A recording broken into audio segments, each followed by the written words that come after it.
आज का हमारा टॉपिक है ऑल्टर कमांड किस तरीके से बिहेव करती है। ठीक है, तो ऑल्टर कमांड जैसा आप लोगों को बताया गया था कि डीडीएल का पार्ट होती है। डीडीएल में 3 कमांड होती है, क्रिएट, ऑल्टर और ड्रॉप। क्रिएट कमांड का इस्तेमाल किया जाता है डाटाबेस बनाने के लिए, टेबल बनाने के लिए। इसी तरीके से ऑल्टर कमांड का यूज किया जाता है अगर आप टेबल के किसी कॉलम को रिमूव करना चाहते हैं, यानी स्ट्रक्चर रिमूव करना है, टेबल का कॉलम ही वहां से हटाना है, तो आप ऑल्टर कमांड यूज कर सकते हैं। कोई कॉलम ऐड करना है तो ऑल्टर कमांड यूज कर सकते हैं। किसी कॉलम का डेटा टाइप बदलना है तो भी आप ऑल्टर कमांड यूज कर सकते हैं। तो वन बाय वन इनको हम यहाँ पर देखेंगे। सबसे पहले हम देखते हैं कि कोई नया कॉलम कैसे ऐड होता है किसी टेबल में। मान लीजिए ये हमारे पास यहाँ पर एक टेबल है, एम्प्लॉय नाम है इस टेबल का, और इस टेबल में हमारे पास 4 एट्रीब्यूट है। हम इसके अंदर एक कॉलम ऐड करेंगे जिसका नाम होगा let us suppose employ age. तो एक एट्रीब्यूट हम इसमें क्रिएट करना चाहेंगे एम्प्लॉय एज नाम का, एक नया कॉलम बनाना चाहेंगे। एक बात ध्यान रखना कि जब आप एक नया कॉलम बनाते हैं तो बाय डिफॉल्ट उन सबको जब यहाँ पर कॉलम मिलेगा तो एक वैल्यू भी असाइन होती है, और वो वैल्यू असाइन होगी इन सभी एम्प्लॉयज को नल, क्योंकि आपने रिकॉर्ड नहीं डाला। कल को अगर आप उनकी वैल्यू को बदलना चाहते हैं तो वहां पर आपको अपडेट कमांड फायर करना होगा, जो आप लास्ट क्लास में सीख चुके हैं। ठीक है, तो मुझे यहाँ पर एक नया कॉलम ऐड करना है। उसके लिए आप कमांड लिखेंगे सिंपल ऑल्टर टेबल, टेबल का नाम, उसके बाद लिखेंगे ऐड, और जो कॉलम आपको ऐड करना है उसका नाम लिखें और उसका डेटा टाइप लिखें, बस। तो इस तरीके से आप जो चाहे वो कॉलम अपनी बनी हुई टेबल में क्रिएट कर सकते हैं, उसको ऐड कर सकते हैं। हम सिंपली इसे रन करेंगे यहाँ पर, कंट्रोल एंटर। आपकी कमांड सक्सेसफुली रन हो चुकी है। अब इस टेबल को सिलेक्ट करके चेक करते हैं। आप देखेंगे वहां पर कि एक नया कॉलम ऐड हो गया और सभी को डिफॉल्ट वैल्यू नल मिल चुकी है। अगर आप इन वैल्यू को बदलना चाहते हैं तो कमांड आपको पता है अपडेट कमांड। ठीक है, समझ में आ गया। एक कॉलम और मान लीजिए आपको ऐड करना है कॉन्टैक्ट नाम से, तो आपको अगेन सेम लाइन यूज करनी है, ये सेम लाइन। तो मैं क्या करता हूँ, इसे कॉपी कर लेते हैं। आप यहाँ पर कॉलम का नाम बदल देंगे, तो हमने लिखा कॉन्टैक्ट, और यहाँ पर कॉन्टैक्ट का डेटा टाइप बदल देंगे आप, और वो हम ले लेते हैं बिगिन। रन करेंगे, कंट्रोल एंटर। टेबल को चेक करें, ये चेंज हो गया एक एक कर। समझ आ गया। ये तो हो गया आपका पहला कमांड। अब हम इसमें देखते हैं दूसरी कमांड। अगर आपके पास टेबल में कोई कॉलम पहले से एग्जिस्ट करती है और आप किसी कॉलम को डिलीट करना चाहते हैं, तो उसे हम कैसे डिलीट करेंगे, देखिए।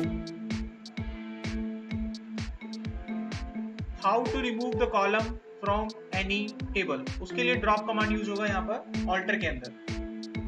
अब जैसे कि ये टेबल हमारे पास है और इस टेबल में जो कॉलम हमें डिलीट करना है, मान लीजिए मुझे इसमें से कॉन्टैक्ट वाला कॉलम डिलीट करना है।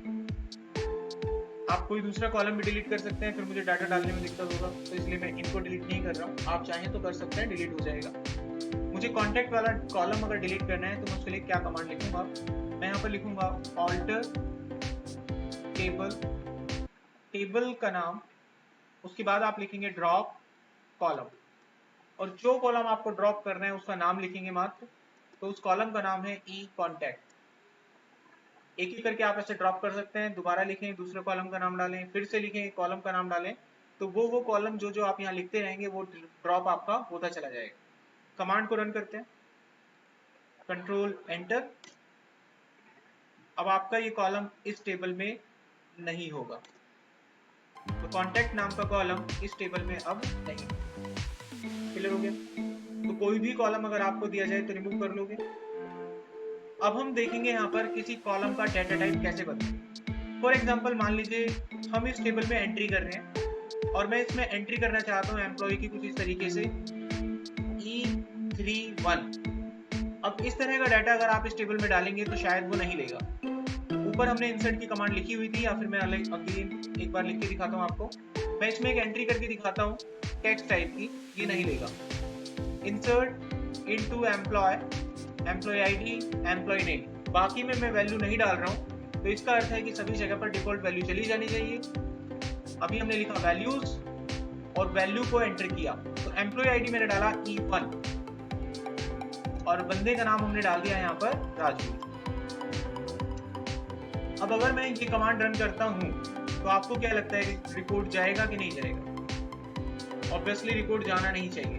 वजह इसकी क्या है? जो डेटा टाइप आपने EID का लिया था वो न्यूमेरिक था यानी इंट था, तो आप इसके अंदर एक टेक्स्ट वैल्यू नहीं डाल सकते। अब ये आपको पता कैसे चलेगा, वेरीफाई कैसे करेंगे कि इसका डाटा टाइप इंट था? उसके लिए कमांड आपको बताया गया था डिस्क्राइब करके, और आप यहाँ टेबल का नाम लिख के इसको चेक कर सकते हैं कि इस टेबल में कौन कौन से एट्रीब्यूट्स हैं और उनके टाइप्स क्या हैं। साफ दिखाई दे रहा है एम्प्लॉय आईडी और इसका टाइप है इंट। तो इंट में टेक्स्ट वैल्यू जा नहीं सकती, ये आपको एरर इंडिकेट करेगा। अब हम इस इंसर्ट की कमांड को रन करने वाले हैं। कंट्रोल एंटर, और जैसा हमने एक्सपेक्ट किया वैसा एरर उसने यहाँ पर दिया। एरर पढ़ेंगे तो कुछ इंटीजर वैल्यू में प्रॉब्लम देगा, एरर आ गया। तो ऐसे सिचुएशन में हम चाहते हैं कि यहाँ इसका डाटा टाइप बदल जाए, बिना टेबल को हटाए, बिना डाटा को डिस्ट्रॉय करे, आप उस कॉलम के डाटा टाइप को बदल पाए। ये काम हम कैसे करते हैं? इसके लिए भी हम यहाँ यूज करते हैं ऑल्टर कमांड। सबसे लास्ट की लाइन देखिए आप, दिस कमांड, जो ऑल्टर कमांड है आपके पास, ये कमांड टेबल के कॉलम के डाटा टाइप को मॉडिफाई करने के लिए भी इस्तेमाल की जाती है। आते हैं यहाँ पर बैक। अब मान लीजिए जिस टेबल के कॉलम को आप बदलना चाहते हैं उस कॉलम का नाम आपको पता होना चाहिए, तो डिस्क्राइब EMP पर क्लिक करके आप उसका नाम पता कर लें, EID, और इसका टाइप मैं इंटीजर से varchar करना चाहता हूँ। तो यहाँ पर आप लिखेंगे ऑल्टर टेबल का नाम, उसके बाद आप लिखेंगे मॉडिफायर, और जो कॉलम आपको बदलना है उसका नाम और उसका नया टाइप। साइज देते हैं आप अपने हिसाब से और रन करते हैं। Control enter, command successfully run. अब डिस्क्राइब करके देखें तो यहाँ पर आपको दिखेगा उसका टाइप बदला जा चुका है। So what does it means? अगर हम यहाँ पर इस कमांड को रन करें तो ये एग्जीक्यूट हो जाएगी। इसे रन करते हैं, एग्जीक्यूट हो गई। अब टेबल में अगर चेक किया जाए तो रिकॉर्ड की एंट्री आपको दी जाएगी, select star from EMP। Entries आपको टेबल में दिख जाएगी, ये देखिए। तो हमने सिर्फ आईडी और नेम में एंट्री करी थी, बाकी में एंट्री नहीं करी, इसी वजह से वहां पर सब जगह पर नल पहुंच गए। ये समझ में आ गया?